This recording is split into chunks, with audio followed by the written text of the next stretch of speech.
Breaking! A judge just tried to hide that a rapist is an asylum seeker. The French were told to stop blocking migrants heading to Britain.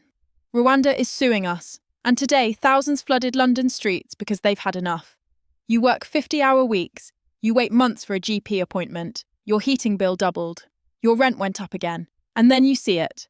Asylum seekers in hotels with heating, meals, TVS, and water bills all covered by your taxes. No council tax, no energy bills, no rent. While you choose between eating and heating. If this frustrates you too, subscribe now, because what happened today in London is just the beginning of something much bigger. By 10 a.m, Westminster was already overflowing. Trains from Birmingham, coaches from Brighton, people streaming in from every direction following posts that spread like wildfire.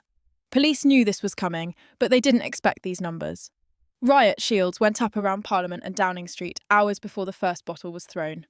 The anger isn't hard to understand. Borders feel invisible. Housing lists don't move.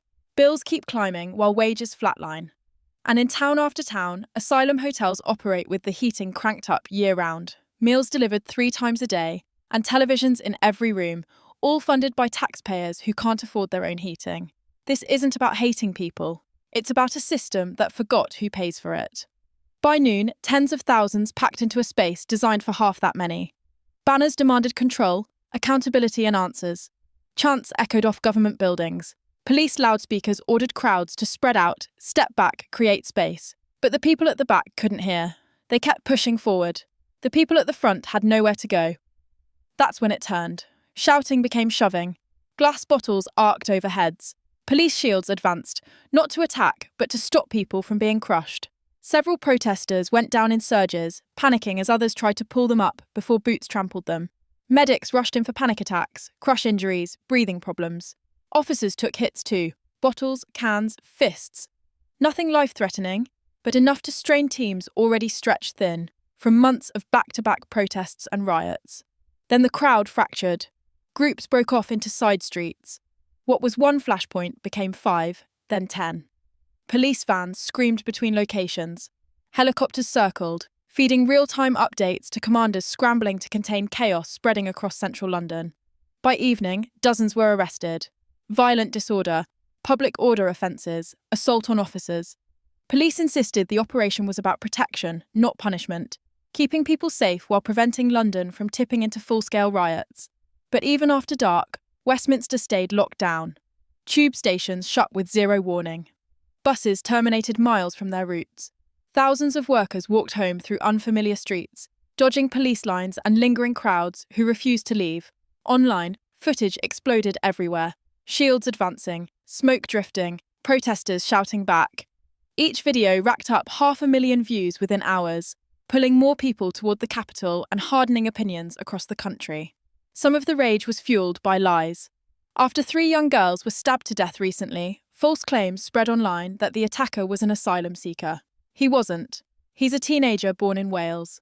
Police have said this repeatedly. But once fear spreads, corrections arrive too late. The damage is done. Here's the truth underneath the chaos. Public services are collapsing. GP surgeries book up before lunch. NHS waiting lists stretch into years. A&E departments run at breaking point every single weekend. Mental health support for young people is non-existent in most areas. Councils are going bankrupt, libraries close, youth centres vanish, roads crumble. And housing, rents are surging. Social housing waiting lists grow longer every month. Temporary accommodation becomes permanent for families stuck in limbo. Young workers delay starting families because they can't afford space. Older residents watch their neighbourhoods become unrecognisable. Against that backdrop, immigration becomes a lightning rod. Not purely because of the numbers, but because of capacity. Asylum decisions take years. People remain stuck in hotels because there's nowhere else. The cost runs into millions per day nationwide. Ministers blame inherited backlogs and legal obligations. Critics say poor planning created a system with no exit strategy. Either way, the bill keeps landing, and residents are sick of it. They see cuts at home while emergency funding flows elsewhere. They hear about legal obligations while feeling their own needs ignored. Whether every perception is accurate doesn't matter anymore. The trust gap has opened. There's something quieter happening too. In some towns, change came fast. Shops closed and reopened under new ownership. Languages on the street shifted. Familiar routines disappeared. Some welcomed it, others felt disoriented. When that feeling meets economic pressure, it hardens into resentment. Polling shows most people, across age, class, and party lines, believe the government has lost control of immigration and hasn't been honest about the trade-offs. This isn't a fringe view anymore. It's mainstream. Police leaders were careful tonight. Most protesters were peaceful, they said. But officers were put in an impossible position, managing density, speed, and the need to protect both people and critical sites. Inside government, the response has been cautious. Condemn the violence, urge calm, acknowledge concern. But no policy shift. The Home Office faces pressure to cut crossings and clear backlogs. The Treasury worries about costs. Councils say they can't take more people without funding. Aid groups warn against rhetoric that puts vulnerable lives at risk. That leaves no path forward. Crack down hard, and Britain faces legal and international backlash. Move slowly, and frustration builds. Misjudge the moment, and trust erodes even further. By midnight, police had regained control. Roads reopened in stages. Transport limped back. Clean-up crews cleared debris. But officers stayed on patrol overnight, watching for flare-ups that never came. Outside London, the impact spread.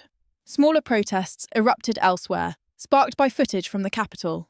Online arguments intensified. Some called it a necessary wake-up call. Others warned Britain is edging towards something dangerous. This wasn't the collapse of order, but it was a warning shot, a glimpse of what happens when pressure builds without release, when systems designed for short-term strain face permanent overload, when people stop believing anyone is steering the ship. Policing alone can't fix what surfaced today. These problems span housing, healthcare, borders, budgets, and credibility. Britain has weathered hard moments before, but resilience depends on fairness, clarity, and competence. And millions no longer feel they're getting any of the three. Tonight, the streets showed what happens when frustration finally spills over. What comes next will decide whether this was a turning point or just the beginning of something far worse. Is this the wake-up call Britain needed, or the spark that ignites something unstoppable? Drop your honest take below. And if you think this story isn't over, subscribe, because tomorrow we're breaking down what the government does next. You won't want to miss it.